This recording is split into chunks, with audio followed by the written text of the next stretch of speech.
매주 수요일 만나는 남자죠. 청래당 정청래 전 의원 나왔습니다. 어서 오십시오. 네, 안녕하십니까. 정청래입니다.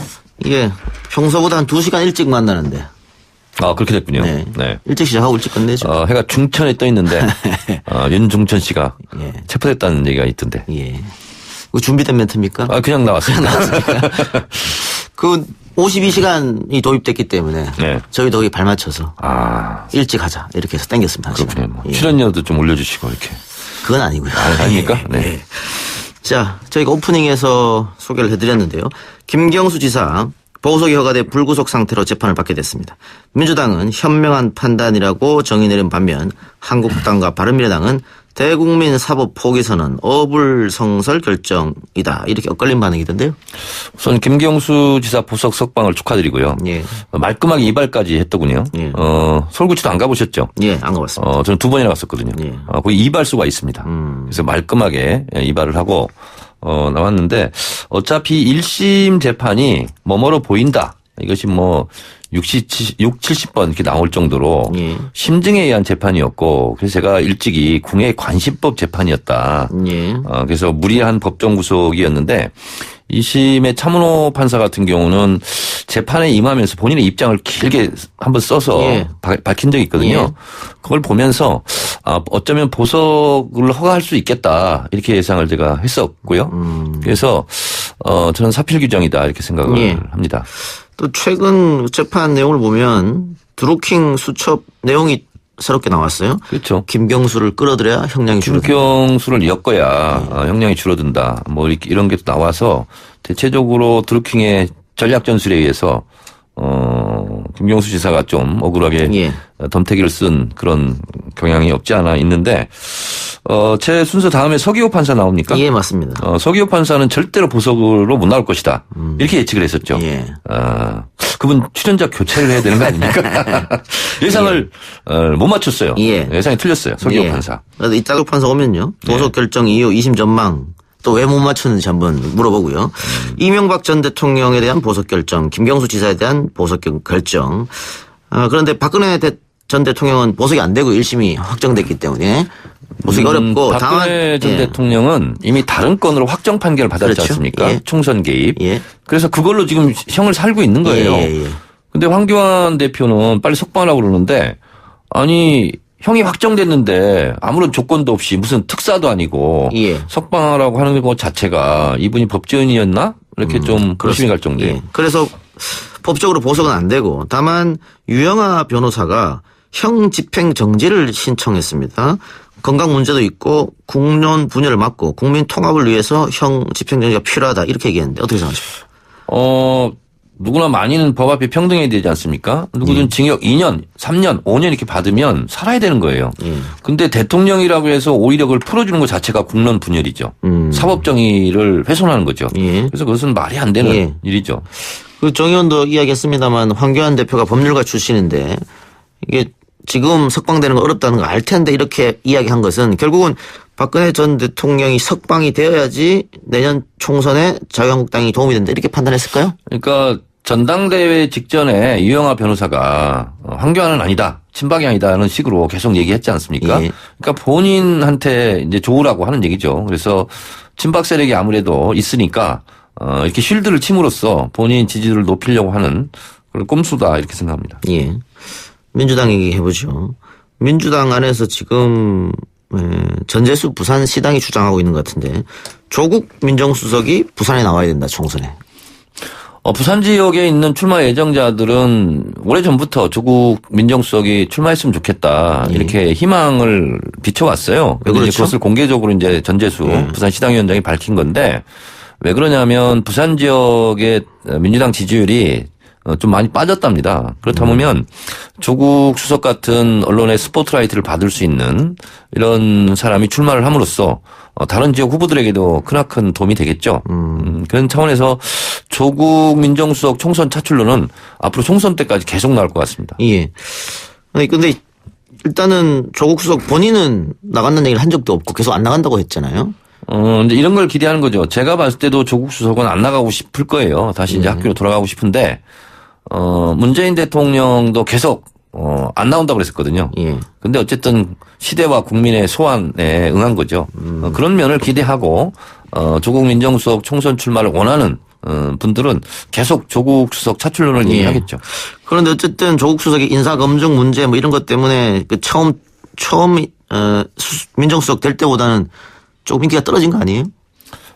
그런데 민주당 지지자들한테는 뭐 떨어진 것이 없죠. 예. 그리고 어차피 총선은 피아가 있는 거고 예. 그래서 민주당 쪽을 지지하는 사람들이 똘똘 뭉쳐서 예. 51%만 넘으면 당선되는 거 아니겠습니까? 예. 그래서 자유한국당 지지자들에게는 인기가 떨어졌는지 모르지만 총선 득표와는 크게 관계는 없는 것 같습니다. 예. 뭐 집토끼 단도리라는 차원에서 그럼 이건 어떻습니까? 그 오늘 뭐 언론 보도에서도 나오는 건데 자유한국당이 조국 수석을 잠재적 대권 후보라고 보고 지금부터 견제하는 것이다 이런 얘기가 있던데요.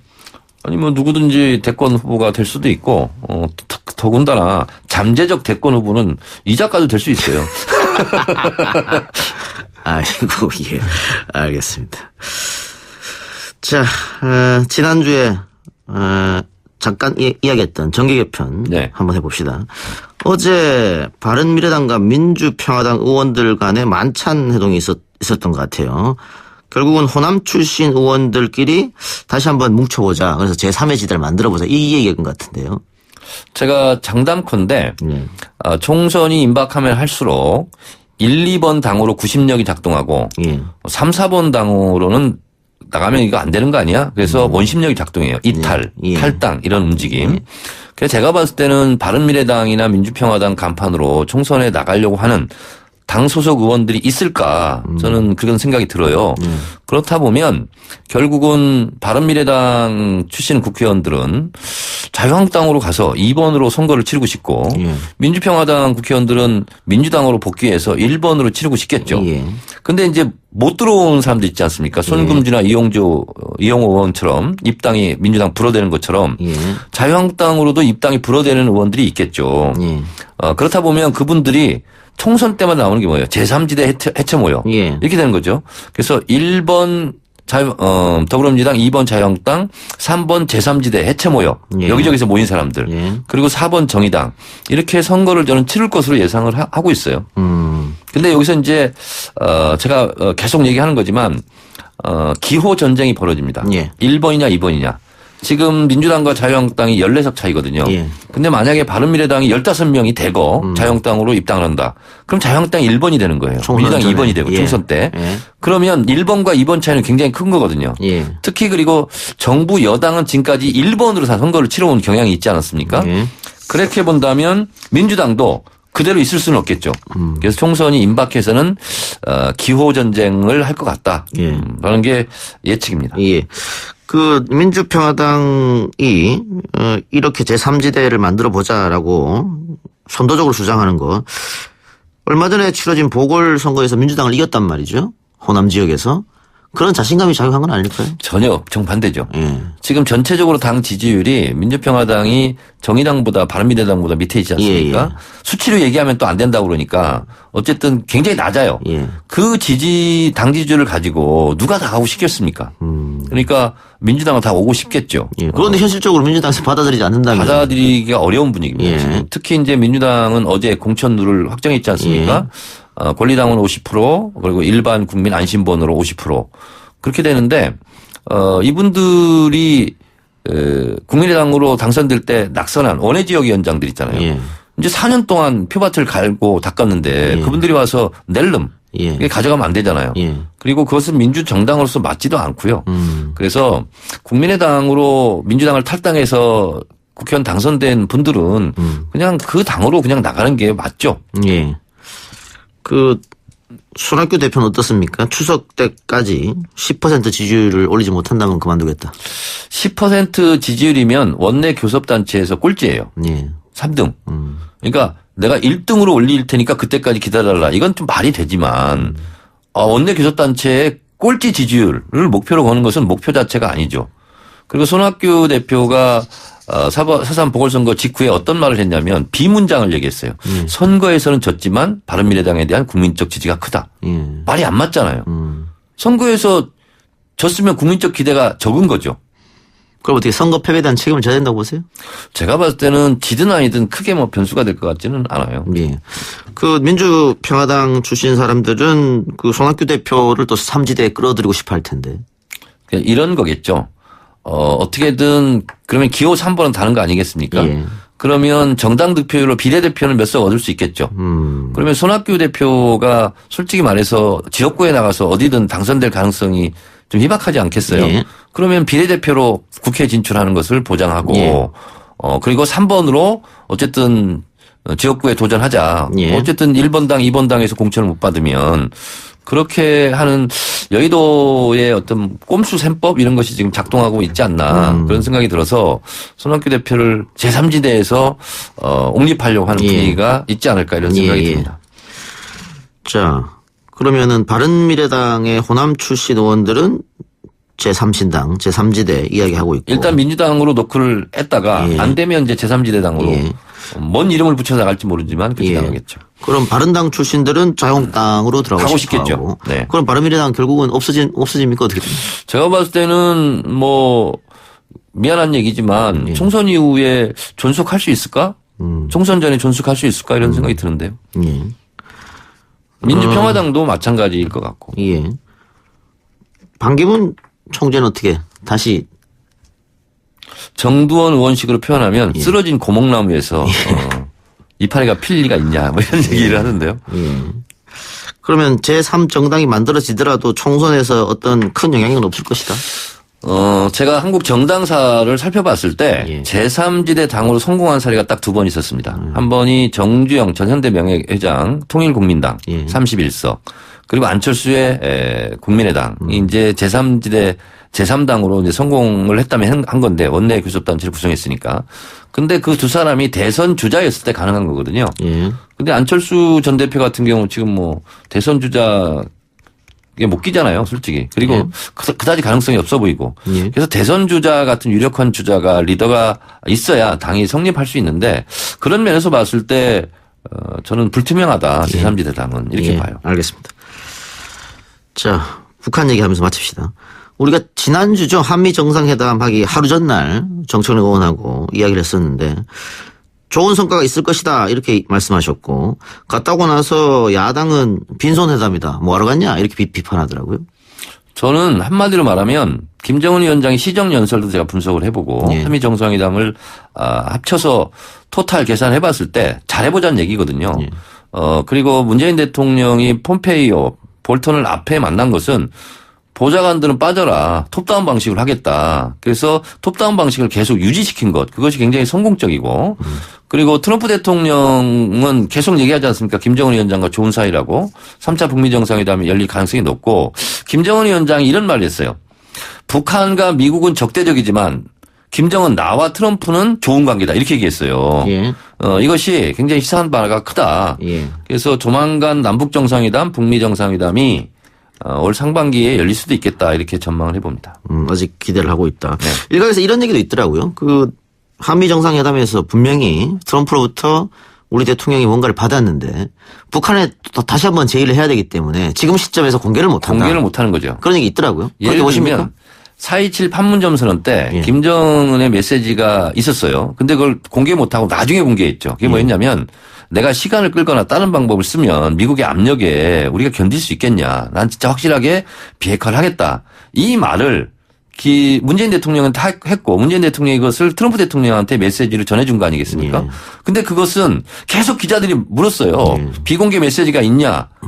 근데 뭐라고 말을 할 수 없는 거죠. 예. 그것처럼 이번에도 트럼프 대통령으로부터 모종의 비공개 비밀 메시지는 갖고 왔을 것이다. 그리고 남북 정상이 만났을 때 둘이 있을 때 얘기할 것이다. 이런 생각이 듭니다. 예. 문재인 대통령이 미국 정상회담 마치고 돌아와서 빠른 시일 안에 좀 다시 한번 남북 정상이 만나자 이런 제안을 했습니다. 네. 그런데 대북 특사 얘기를 그 자리에서 하지 않았거든요. 왜 하지 않았을까? 이렇게 모든 말이라는 게 타이밍이 있지 않습니까? 예. 지금 북한은 뭐 제14차 최고인민회도 열고 그리고 이제 며칠 전에 태양절도 지나고 이렇게 분주하지 않아요. 그럴 때는 효과가 좀 적겠죠. 그래서 타이밍에 맞춰서 대북 특사든 남북 정상회담이든 뭔가 이제 하겠죠. 예. 그 김정은 위원장의 오지랖 넓다 발언은 어떻게 해석하세요? 그거는 문재인 대통령한테 한 게 아니고 예.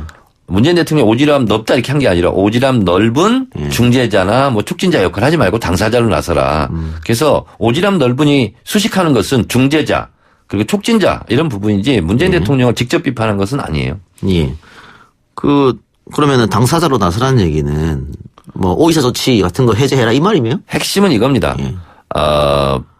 북미 관계가 교착 상태에 빠졌을 때는 남북 관계를 좀 더 발전시킴으로써 북미 관계를 견인시키는 그런 역할을 해야 된다라는 게 이제 문재인 대통령의 생각이죠. 예. 그래서 남북 관계라든가 경협이라든가 어떻게든 뚫어보려고 하는 거죠. 예. 거기에 주마가편이죠. 더 문재인 대통령한테 더 적극적으로 나서라 이런 뜻이죠. 근데 우리가 그걸 할 수 있을까요? 또 미국 눈치를 볼 수밖에 없을 텐데. 자고로 미국의 입장과 우리의 입장이 항상 같을 수가 없지 않습니까? 예. 국가 대 국가의 입장인데 국익도 예. 다른 것이고 그래서 10번 찍어 안 넘어가는 나무가 없다 하는 것처럼 계속 미국 쪽에게 우리가 계속 설득을 해야 되는 거죠. 예. 그런 면에서 북한 김정은 위원장이 좀 더 적극적으로 나서라 이런 뜻이죠. 근데 금강산업 개성공단 문제는 트럼프 대통령이 기자회견하면서 지금은 아니다라고 선을 그어버렸거든요. 그러니까 예를 들면 6.12 싱가포르 정상회담 할 때도 회담 안 해. 이렇게 하시면 결국 하잖아요. 예. 이 모든 것이 계산에 의해서 본인에게 유리한 삿바 싸움인 거죠. 예. 그래요. 장밋빛 전망을 해보면은 뭐 6월 달쯤에 남북미 새 정상이 다 만날 수도 있다 이런 얘기가 있던데. 6월 28일이 G20 일본 오사카에서 있거든요. 어차피 일본은 오게 돼 있어요. 예. 그러면 그 전후에 예. 우리나라에 왔다 갈 수도 있는 거죠. 예, 그렇죠. 그 시점이 저는 가장 중요한 시점이라고 생각을 하고 그렇다면 그 전에 5월 중순쯤에 남북 정상회담이 열리는 게 좀 정상이죠. 알겠습니다. 예, 오늘 정청래 전 의원과의 이야기는 여기까지 하겠습니다. 수고하셨습니다. 네, 고맙습니다.